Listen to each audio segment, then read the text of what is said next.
If you haven't heard about Anchor, it's the easiest way to make a podcast. Let me explain. It is free. There's creation tools that allow you to record and edit your podcast right from your phone or computer. Anchor will distribute your podcast for you, so it can be heard on Spotify, Apple Podcast, and many more. You can make money from your podcast with no minimum listenership. It's everything you need to make a podcast all in one place. Download the free Anchor app or go to anchor.fm to get started.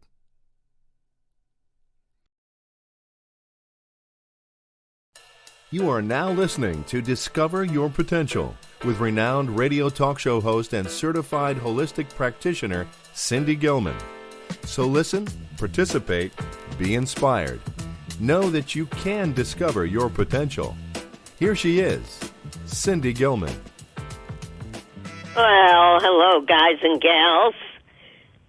I'm Cindy Gilman, and the program is called Discover Your Potential. And the word for today is creativity. Creativity. And creativity comes in so many different ways. I think you're going to enjoy listening to our guest. It's been quite a couple of weeks. We have a new year. We have a new president. We've got all kinds of new stuff. I had a birthday last week. My son did. I got to share a meal with him, which was nice. And I feel good. I feel good. I hope all of you feel well and good, and it's hasn't snowed here today. Still a little chilly, but it's okay. We've been very lucky this winter so far. So as I mentioned, the word for today is creativity. And I'm going to read something that I like. It just jumped out at me. Always believe in your unlimited potential. Believe in yourself. You have the ability to attain whatever you seek. Within you is every potential you can imagine. Always aim higher than you believe you can reach. So often, you'll discover that when your talents are set free by your imagination, you can achieve any goal. And if people offer you their help or wisdom as you go through life, accept it gratefully. You can learn much from those who have gone before you. You are meant to be whatever you dream of becoming. And so, on this day, the word for today is creativity.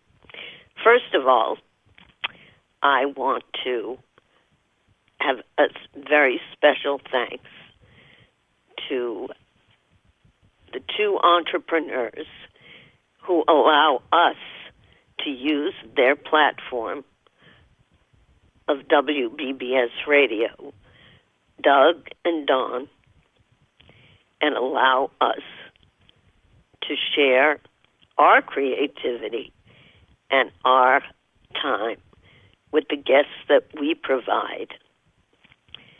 And it's been such an interesting couple of weeks. I don't even know where to begin.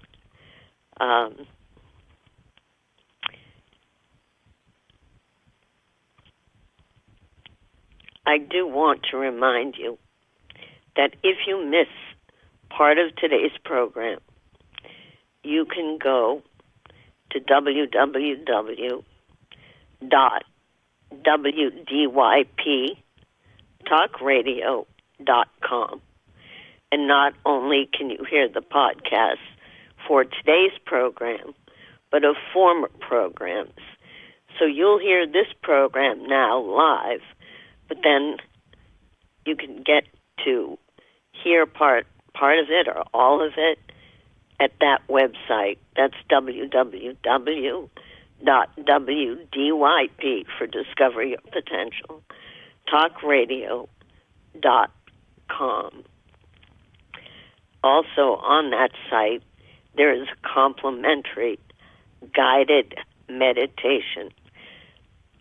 I know so many people right now are going through difficult times, and the meditation is up there to help you relax, unwind, release, and let go of all the stress and tension you might be holding on to. Just don't listen to the meditation while you're driving. We don't want people closing their eyes while they're driving. And no, I'm not trying to be funny. So, I will be recording another guided meditation for those of you who enjoy doing that. And I find it to be extremely helpful.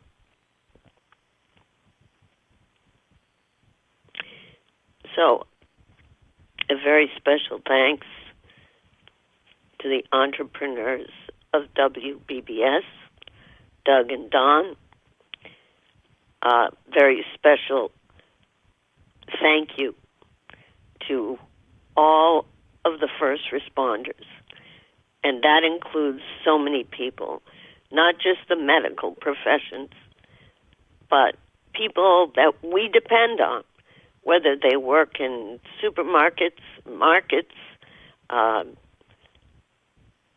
people that kind of go without a lot of accolades or thanks.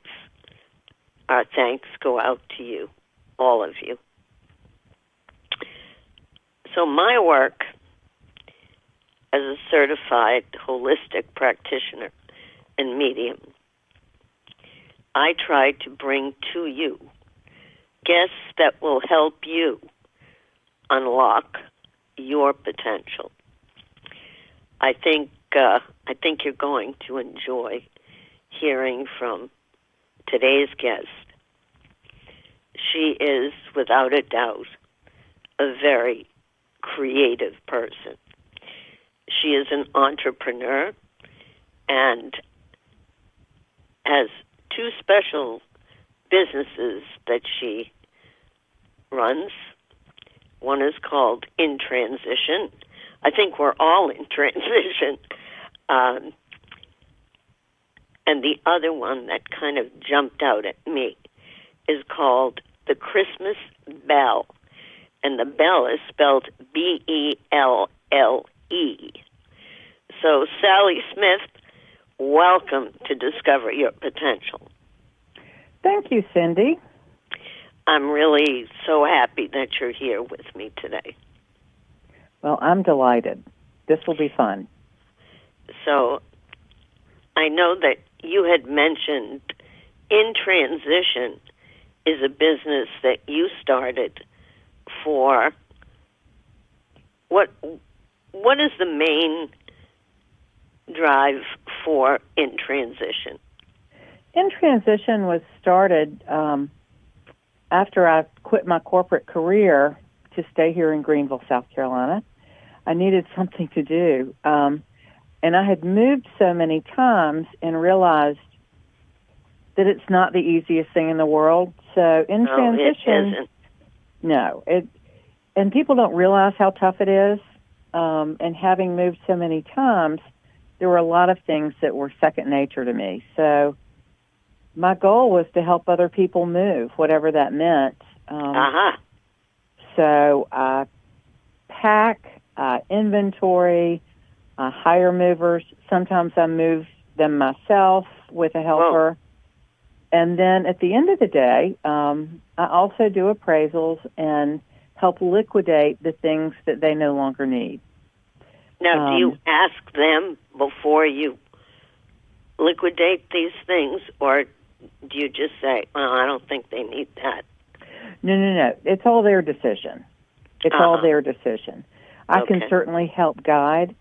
One of the things that I generally tell anyone that's moving, whether you're young or old, but particularly when we get into our later years and need less, go shopping in your house. Take the things that you love, the things that make you smile, the things you want to see every day, and leave the rest. Let somebody else make wonderful memories with them. Interesting. It's a little different way of looking at things. Now, the Christmas Belle, and you spell it Belle. Yes. How did you come up with that name? Well, I love Christmas, and one of the things that I had done over the years for friends and family was making Christmas tree skirts for them. But having lived in the Northeast on a couple of occasions for many years, some of my friends, particularly in New York, refer to me as Belle because I'm Southern. And in fact, when you and I met in Rhode Island 35 years ago, some of my friends there called me Magnolia Blossom because I love that. They had never heard my accent before. So when I moved into the New York area, again, some of my friends just started calling me Belle. And so that stuck, and it made sense to come up with that name for my business. I love to sew. And it shows. I've seen pictures of your creative work, and some of the things are just beautiful. Thank you. I love doing it. I've been sewing since I was 7. Wow. And self-taught and just have fun. I go up in my workroom and don't know what day it is, which is really fun. I've been blessed with the opportunity to do that and just have a great time. With the way that we have been on lockdown, sometimes a lot of us don't know what day it is. That's true. Yeah, every day seems to go into the next. Yeah, this has been an extraordinary past year. I'm glad we're looking forward. Yes, we are. I still haven't put my Happy New Year hat on. I'm waiting for the new year. And it feels like last year has kind of zeroed into this year. But I'll get it on. Good. Maybe I'll get you to make me a New Year's hat. Oh, I'd love to do that. I would love to do that. So, do you have favorite things you like to make? Yes and no. The things that I like to make the most are the things that challenge me creatively. I know I mentioned this to you. I have a cousin who several years ago made me a wedding gown that was, I believe it was from 1903. It was her great-grandmother's. It was all silk with lace and beadwork. And she wanted to... Beautiful. Oh, it was absolutely gorgeous. But it was over 100 years old, and silk doesn't last that long. Right. So I was challenged with the idea. She and her sisters had several girl grandchildren, and wanted me to make silk purses for them. Oh, wow. And so I had the opportunity to think about this dress and look at it, took lots of pictures of it, took it apart, stitch by stitch, and saved all the lace and the beadwork, and restored the lace. You know, over 100 years, it got a little dingy. Now, how do you restore lace? It depends on what's wrong with it. In this case, it was simply aged, yellowed with age. So I soaked it in a particular solution I like to use, and then would leave it out in the sun to dry. And you do that several times until it gets white again. And you don't want to use any harsh chemicals because that breaks down everything. But so I was able to make similar purses for each girl, but they were different in that I used different. There were several different kinds of lace. So I was challenged with making them different because each girl was different, and the laces were different. So that was really a lot of fun. They were similar in style, but each one different. And on the back of each one, I was able to come up with a design that was an open work heart in embroidery. And I had the date of the original, what would end up being, I think, the great-great-great-grandmother's wedding date, and then put her monogram and then each girl's monogram on the back. It was white on white. It was really beautiful. I think there's a picture on the website in my design gallery. But they turned out fun. But that was so much fun to try to figure out what to do. Right. And you do sound like a Southern belle. Well, I am born and bred in the Carolinas. You might have lived up here for a while, but you've got that Southern belle drawl. Exactly. Proudly so. But also being from the South and being from my mom's family was in textiles. So I guess I come by it honestly, but as most people know, especially if you come in my house once, I love pretty fabric. I'm a sucker for a pretty piece of fabric. Because I'm not sure what I want to do with it, but sometimes I just if have you to go have it. into a fabric store or a place where you can find fabric, if you see a pretty or a beautiful or unusual fabric, you'll get it and keep it until you want it. Is it? Yes. Interesting. Yeah.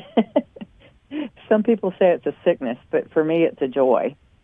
And my mom used to sew. I mean, when I was a child performer. I think I had mentioned that to you. Yes, and we'd go down to the garment district in Boston, and we'd pick out fabric and take it home. And she didn't use bought patterns. She would just draw a picture, and she'd whip up these gowns for me.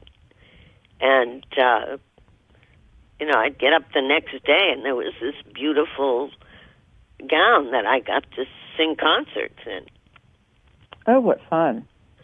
And when I don't know if you'd remember this, for a while, it was very popular, those pleated skirts with the pins, like a kilt.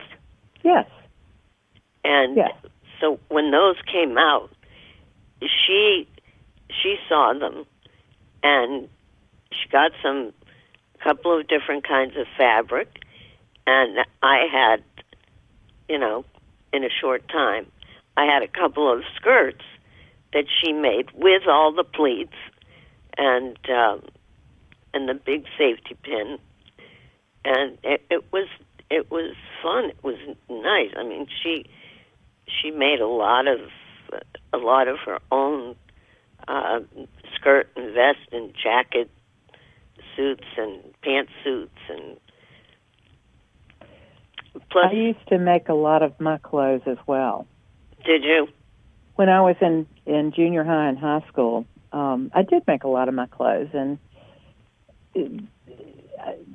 sometimes they were a little bit outlandish, but that was okay. I was happy with it. When you make them, you can be as outlandish as you want. Yes, indeed. Yes, indeed. So how outlandish did any of your outfits get? Or don't you want to talk about it? Oh, no. You have to remember, this was in the very early 70s. Okay. I was in high school, and my first year in high school was the very first time we were allowed to wear pants to school. Jeans. We could wear jeans. But before that, we had to wear skirts. Right. But I made I guess you could say it was a suit. It was a jacket out of red wool, like a Christmas red, a bright red, long sleeve jacket with no buttons, just kind of hanging there. But instead of making it with slacks or a skirt, I made it with what they called at the time walking shorts. Now, what? Knee-length are those like shorts. Bermuda shorts, or? Yes. Most people don't remember what Bermuda shorts are anymore, but they were knee-length shorts. And I even remember when they call certain things pedal pushers. Yes. But so you made yourself a pair of those. A suit, and wore them with a incredibly brightly colored knitted vest that a friend of mine had made, and I'm sure I was quite the look, but I enjoyed it. It was comfortable, and it was me, and there you go. You know, it's sometimes it's just fun to wear something that's fun to wear. Yes, indeed. And if you made a lot of things, now do you knit or crochet as well? I don't. I never learned how to do that. I tried knitting for a very short period of time, but it wasn't for me. It became boring for me because I didn't do it very well. That's probably the reason. But it just wasn't for me. For me, it was all about taking fabrics and doing something with fabrics. And it sounds like you've made a lot of really wonderful things. I mean, some of the pillows that I saw on your website were interesting. Thank you. And you monogrammed them. Yes. Well, it's interesting, Cindy. When I was in the corporate world, I traveled a lot and certainly moved a lot.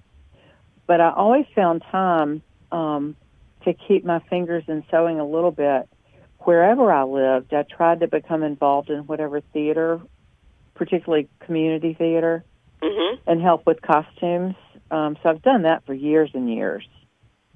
Even here, although I don't do much with the theater group here, I have done a lot of costumes at the church that I belong to for the kids. I think you mentioned that to me. I did. Wasn't there one show? Yes. How many costumes did you have to make? I had to make 78 children's animal costumes. They were doing a little show called Archaeology, spelled with a K, and it was a delightful little musical for children. But I had to make 2 by 2 all those animals, and with that many, had to get really creative as to what you could actually make that would be recognizable. So now, how did you make the animals? Did you make the body of the costume similar and the heads different, or? Oh no, each one was totally different. Really? Each one was totally different. In fact, I guess my favorites were the giraffes, because they had I made a giraffe printed body of the costume, but then got cardboard covered with that fabric and then made a separate head. So they put it on their shoulders and walked in. It was really quite something. It was a lot of fun. So how did you make the long neck? With cardboard that was covered in the fabric. Wow. And made a hole so that they could see out of it at the base of the neck. Oh, that's good. See a bunch of kids running around, not without holes to see out of. But the other fun one for that was the jellyfish. Again, I had to find lots of different kinds of animals, and the jellyfish were fun. They had lots of pieces of fabric hanging off of them, very filmy I was going to fabric. say, what did you make to feel or look like a jellyfish? It was layers of almost like a handkerchief, a group of handkerchiefs hanging off from around the neck, and some ribbons hanging off so that it looked like like a jellyfish. Wow. Sort of floating around. But it was a lot of fun. But when I was living in the New York area, I was so lucky, having a very stressful job, but I had an opportunity to do costumes off Broadway for fun. Oh, wow. There's a little theater in Chelsea called the Sanford Meisner Theater, little 90-seat theater, and a friend of mine was involved with a group. I think it was called Dark Horse Theater, and I was lucky enough to make costumes for their production. Now, where is that? In Chelsea, in Manhattan. Okay, down near the Village. Yes, just before you get to the Village. 11th, and I think maybe 22nd, 23rd, in that general vicinity. It's been a long time since I've been really there. on the west side. Yeah. It was a great little theater. There are some wonderful little theaters in New York that a lot of people don't even know about. Absolutely. That one was just, they did, one of the performances they did was Dorothy Parker's American Stories, a group of Dorothy Parker short stories. And it was interesting for me, Dorothy Parker was part of the Algonquin Round Table in New York, and as was my cousin, Alexander Wolcott. Wow. So it was an interesting tie-in. It was just a lot of fun. Just a lot of fun. They were very kind to let me be a part of all that. And I made some pretty outlandish costumes then, too. So do you have a special one that you would say, this has been the most fun I've had? No, each one is different. Each one, the process of being creative each time brings its own joy. Right. And I hope our listeners are hearing you. Because, it's true.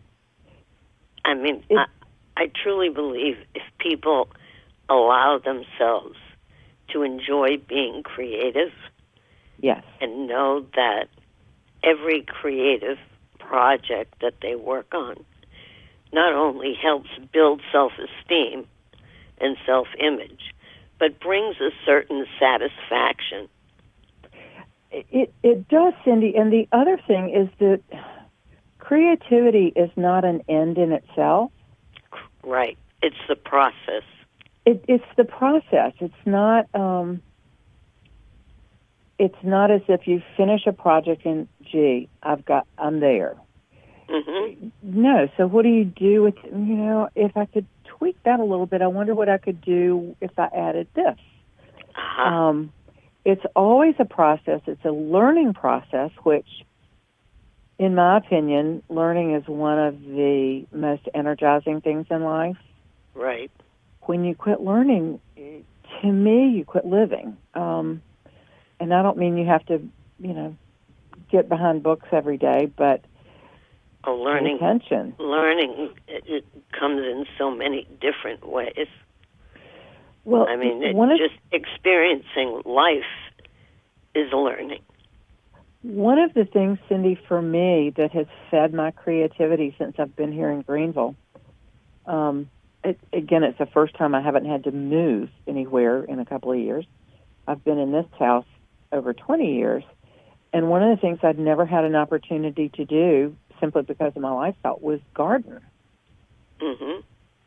Finding out about gardening and flowers and plants and trees has ramped up my creativity. I've discovered colors and shapes and textures that I never knew existed. Wow. And the the growing process has just been a blast to watch. And that sounds silly, but it truly is. So do you have a lot of land that you can garden on, or? I don't have a huge lot, but I've got plenty to grow things. I'm very fortunate to have a little plot of land. Mm-hmm. I'm not a person who likes a lawn full of grass. Right. I like native plants, and I've discovered heirloom plants. I actually have a friend of mine who has since passed away. He would be 106, the same age as my father would be. I moved, he and his wife, 15, 18 years ago. And in the moving into a retirement community, he had an entire bank of beautiful, beautiful bulbs. And he shared some of those with me. He shared some beautiful iris and some peonies that had been his grandmother's. Wow. So these over 100 years old plants are in my front yard, flourishing. It's as I said, it's that part of gardening has just it feeds my creative energy.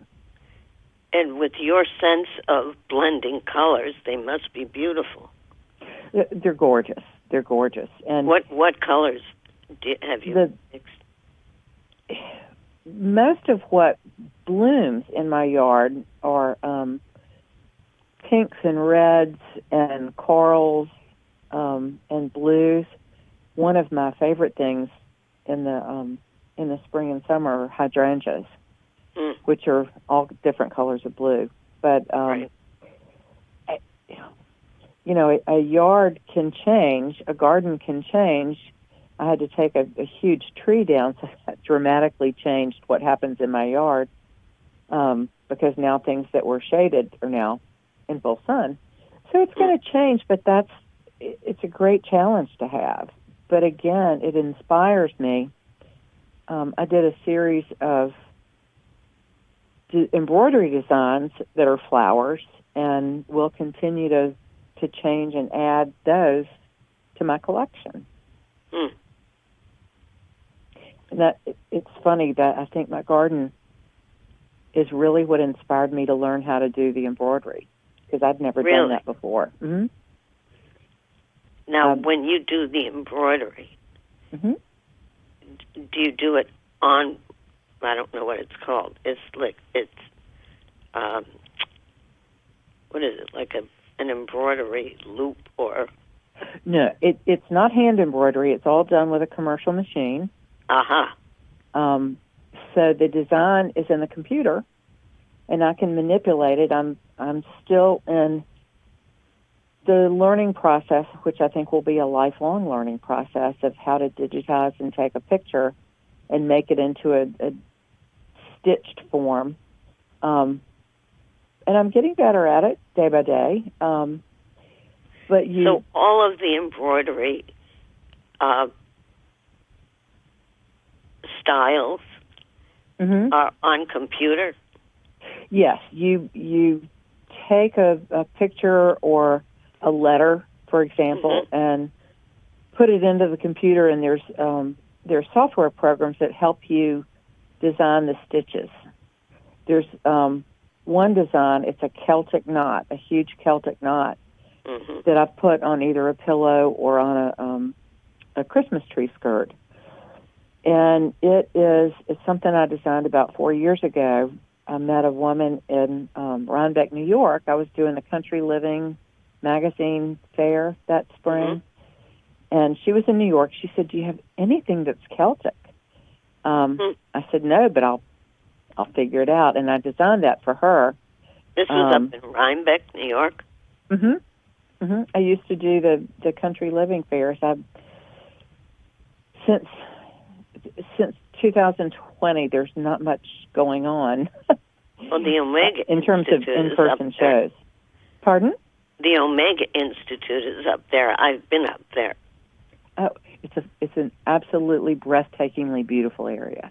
It's beautiful. It's a lovely area. Yes, it is.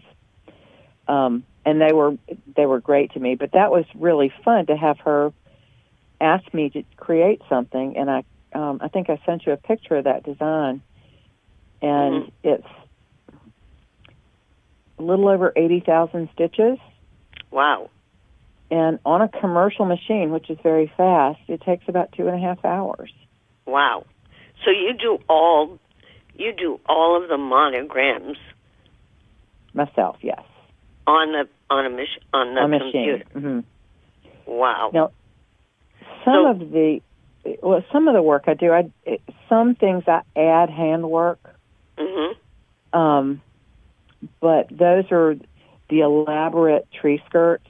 I'm not sure there's a photograph yet on the website, because when I do one and two of a kind, I can't leave it up if I don't have but one of them, and if it gets sold.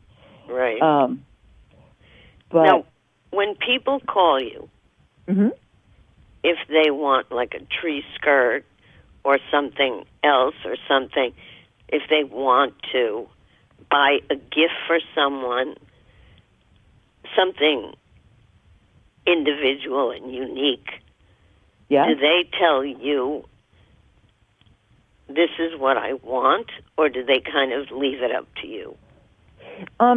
It's generally a conversation. I usually ask several questions about who it would be for and what the occasion would be. And in some cases, I would suggest things that I already have.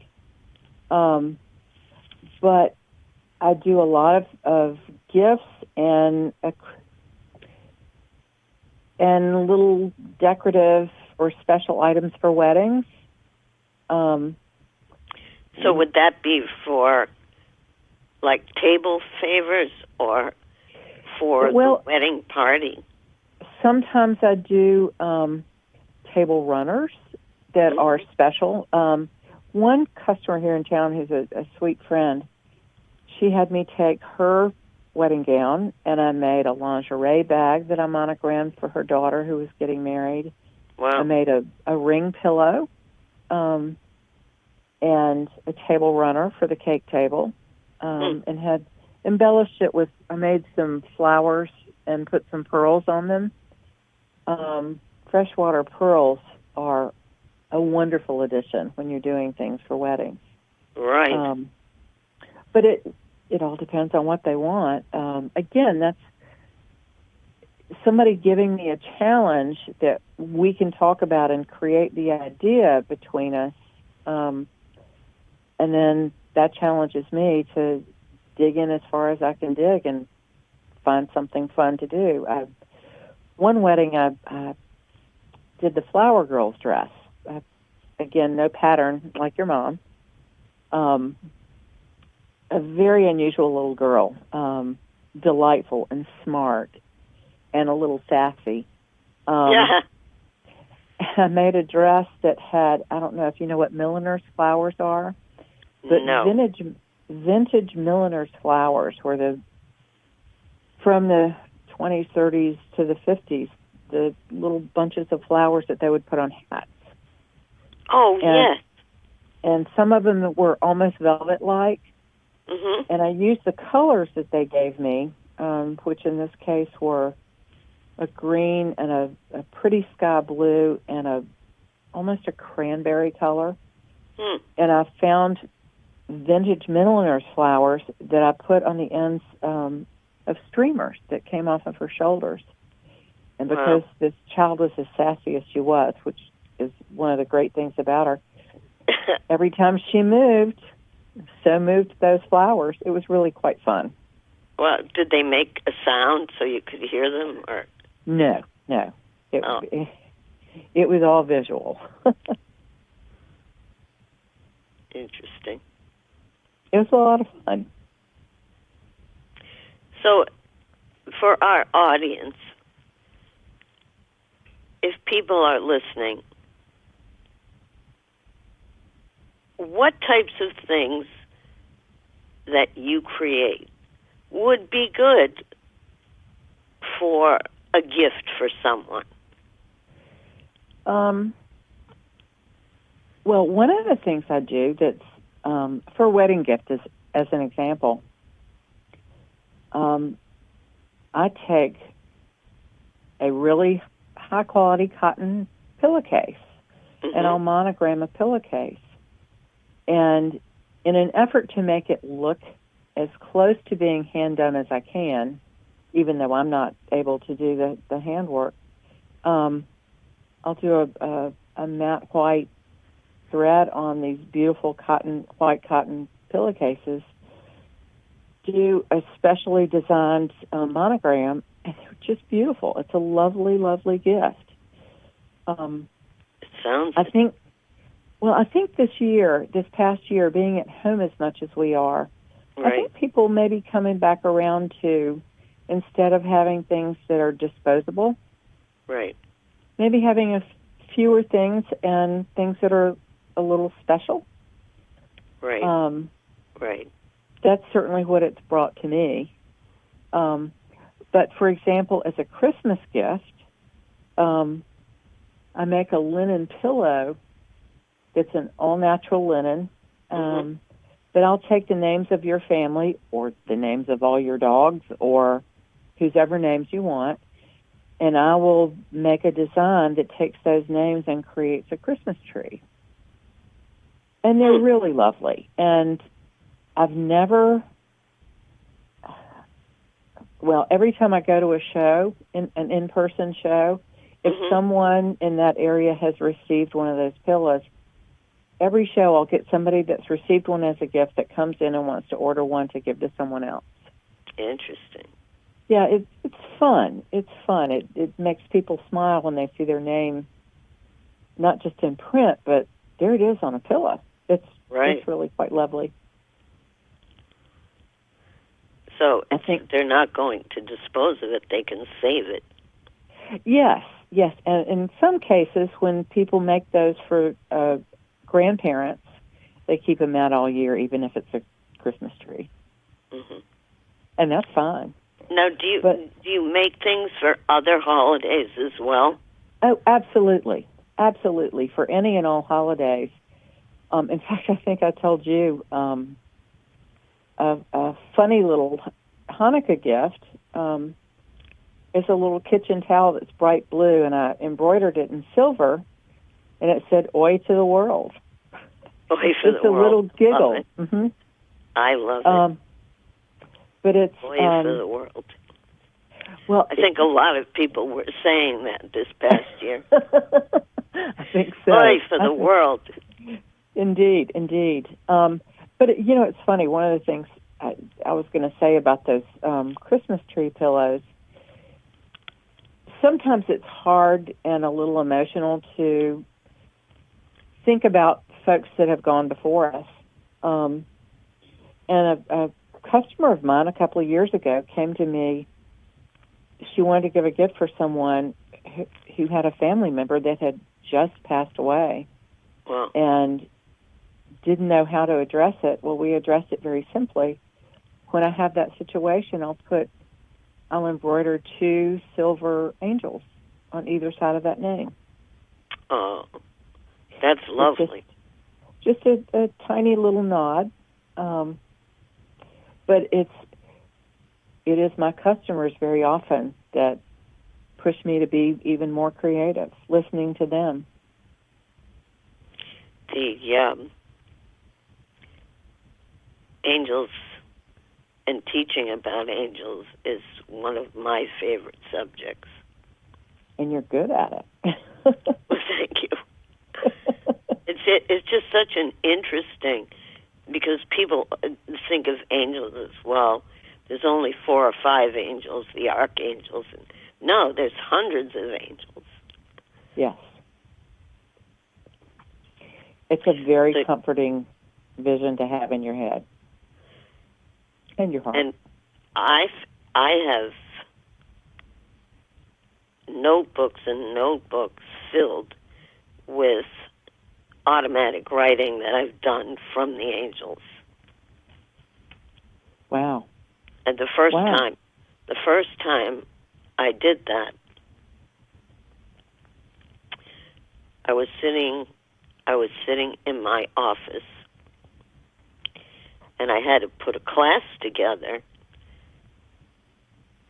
that I was teaching a few nights past.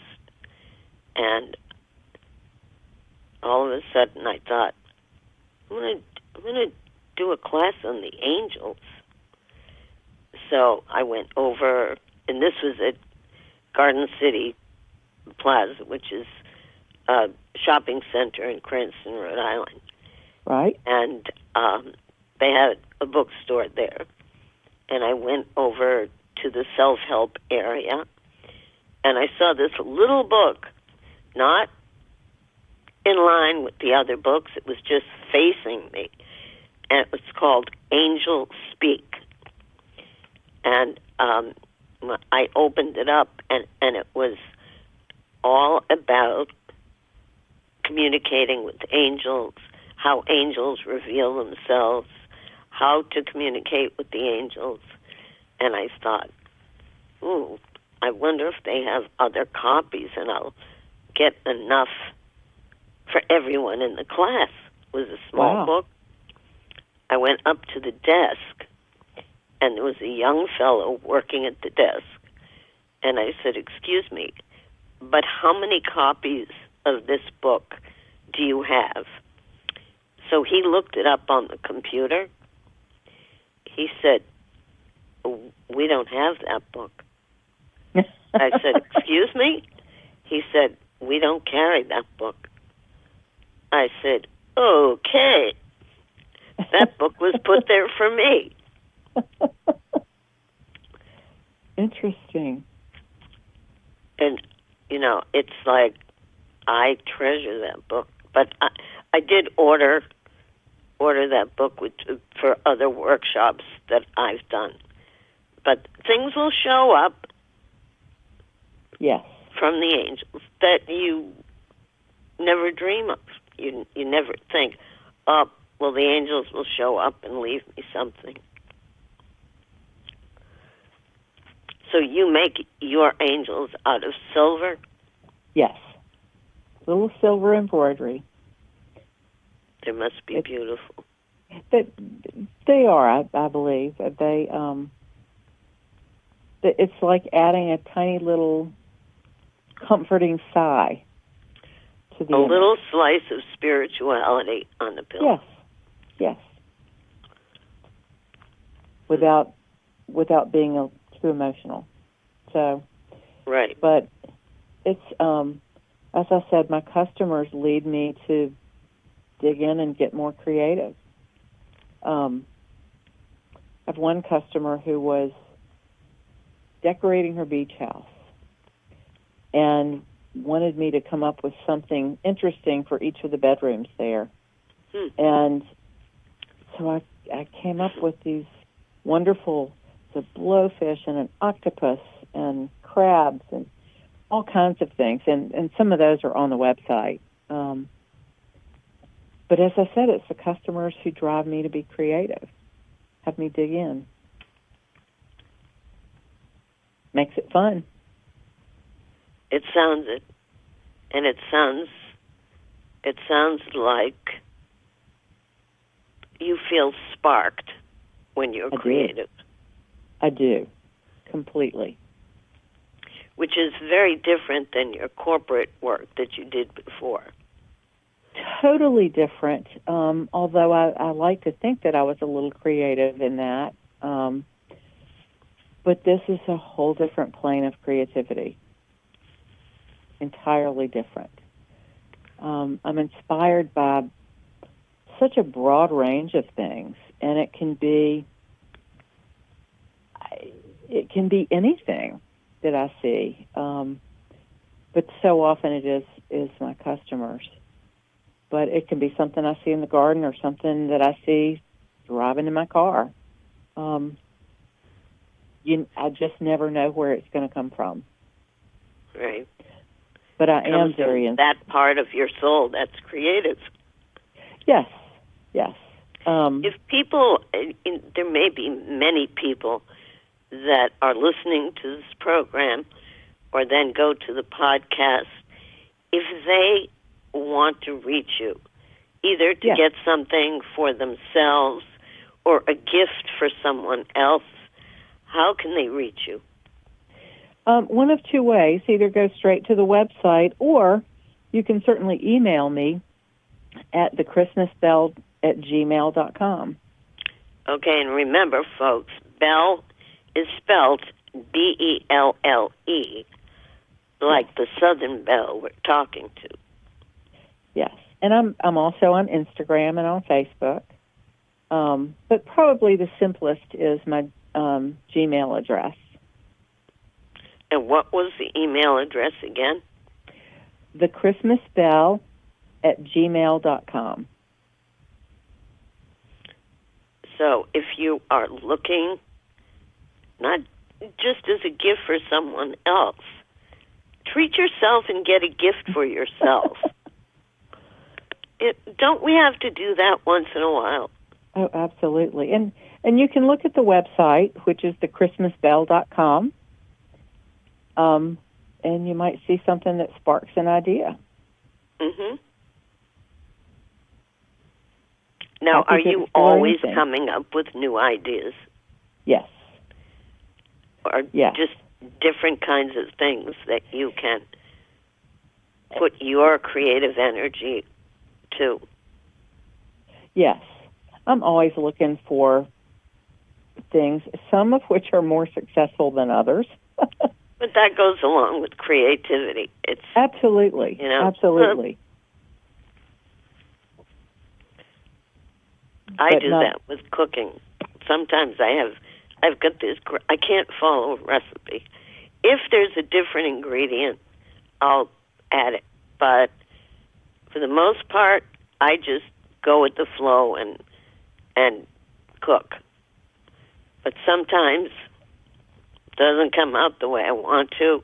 Down it goes. Let me just say that the kitchen is not the room in which I am ever inspired creatively. Well, I mean, but look at the different ways that you are creative. Yes, that's just not on the list. I make it look good, but cooking not so much. Yeah, I love to cook, and it makes the house smell so good. Yes, it does.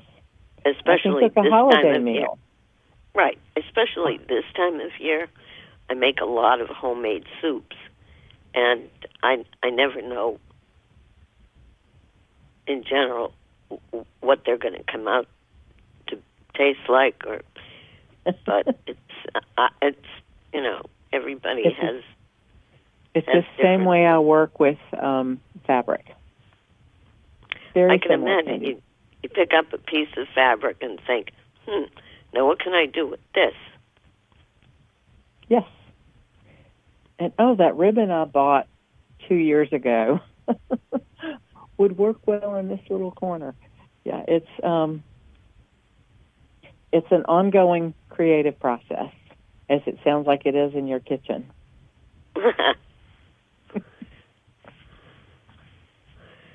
So now, do the dogs ever get into your workroom and wreak havoc in there?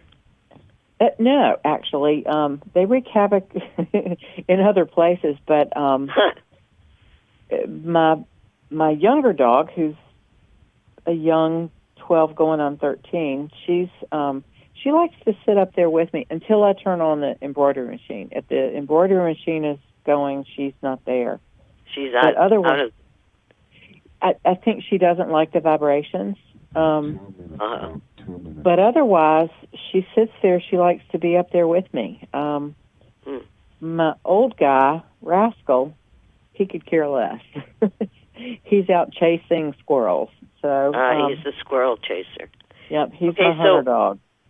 Before we run out of time, yes, if people want to reach you, whether it's to buy a gift for themselves or someone else, they can go to the Christmas Belle, BELLE.com. Yes. And I guess also, they could. Pardon? They can go to they can go to Instagram and the Christmas Belle, or on Facebook, the Christmas Belle, or reach out to me at thechristmasbelle@gmail.com. Uh-huh. Well, this has been a real learning experience for me. Oh, it's been a great fun evening for me. Well, Sally, I truly thank you for sharing your time on a Sunday with me and with our audience. I hope people get in touch with you. And if listeners, if you want something creative and interesting, get in touch with Sally Smith, because she is the Christmas Belle. Thank you, Cindy. You are welcome. So this is Cindy Gilman, helping you discover your potential. Doug, I thank you for keeping me on track. Have a great week. It's a new year. I just had my birthday. My son did, so we're a year older. Yikes. And we'll see you next time on BBS Radio and discover your potential. Thanks so much. Bye-bye.